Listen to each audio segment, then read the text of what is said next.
केंद्र सरकारने काही दिवसापूर्वी देशाची जनगणना करण्याचा निर्णय घेतलेला आहे आणि ती जनगणना करताना त्यामध्ये जातनिहाय माहिती गोळा करण्याचा निर्णय घेतलेला आहे. हा एक ऐतिहासिक निर्णय आहे.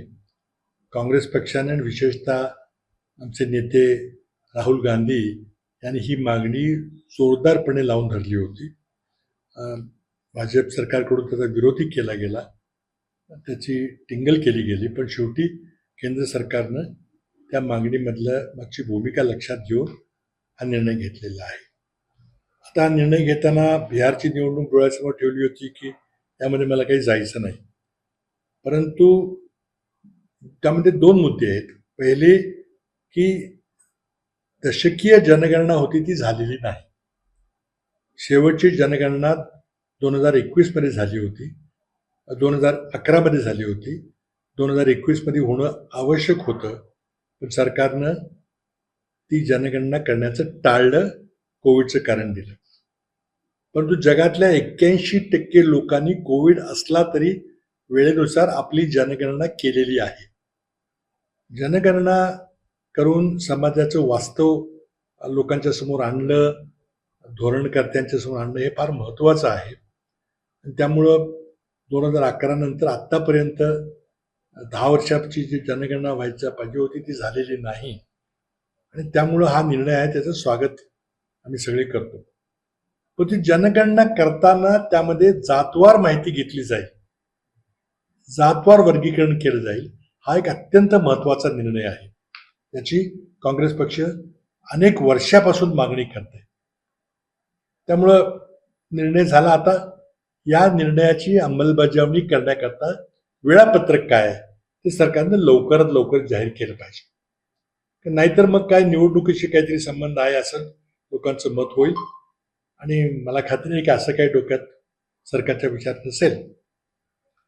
त्याचबरोबर ही जनगणना करताना माहिती कशा प्रकारे गोळा करायची त्याचं डिझाईन करणं तितकंच महत्वाचं आहे. त्याची सुद्धा विस्तृत चर्चा करून बिहारनं जो सर्वे केलेला आहे किंवा तेलंगणाने सर्वे केलेला आहे त्याचे अनुभव आहेत ते लक्षात घेतले पाहिजेत, अशी आमची त्या ठिकाणी मागणी आहे. या ठिकाणी मुद्दाम सांगावं असं वाटतं की जनगणना करणं हा विषय 1881 पासून सुरू झाला आणि त्यावेळेपासून भारतामध्ये जनगणना करत असताना आपण जातनिहाय माहिती गोळा करत होतो. शेवटची जातनिहाय जनगणना ही 1931च्या जनगणनेमध्ये झाली. त्यानंतर आपण जातीवार माहिती गोळा करणं थांबवलं. त्याची आता पुन्हा सुरुवात करण्याचा निर्णय केंद्र सरकारने घेतलेला आहे.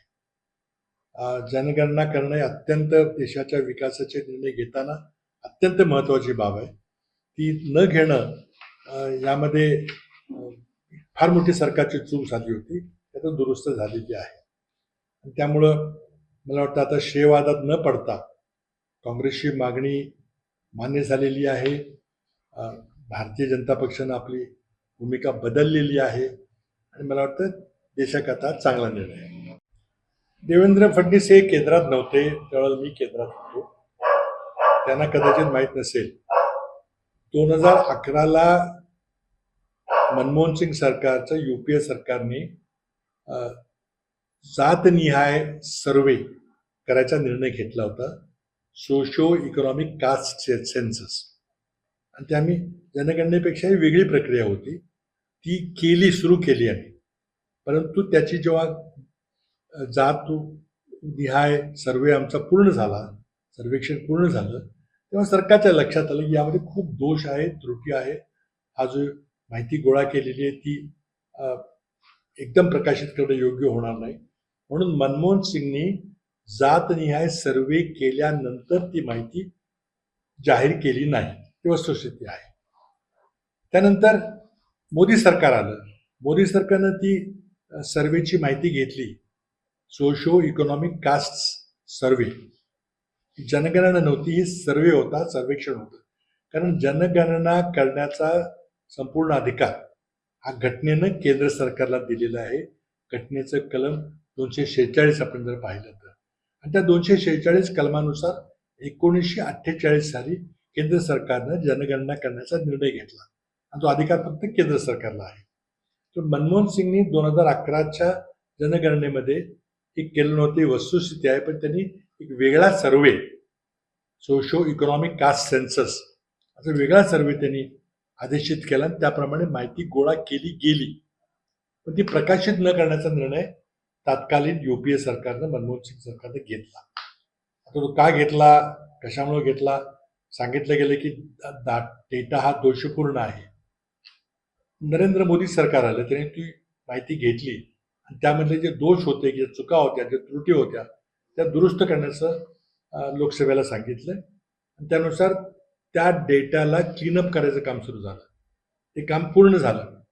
तरीही मनमोहन सिंग सरकारचा निर्णय नरेंद्र मोदी सरकारनं चालू ठेवला. मनमोहन सिंग सरकारचं नाव तुम्ही घेतलं, विरोध केला वगैरे, खरं नाही आहे. मनमोहन सिंग सरकारनं हा कास्ट सर्वे केला होता, फक्त आकडे जाहीर केले नाहीत. नरेंद्र मोदी सरकारनं ती माहिती पुढं गोळा केली, पण त्यांनीही या सर्वेची माहिती प्रकाशित केली नाही, हे वास्तव आहे. चाटे स्कूल प्री प्रायमरी पासूनच करून घेतं फाउंडेशन पक्क करण्याची तयारी.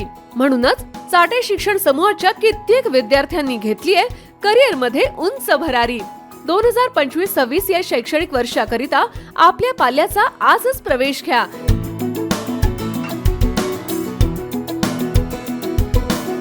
प्रवेशासाठी पत्ता Shri park society, Balaji hospital समोर, खराडी बायपास, पुणे 14.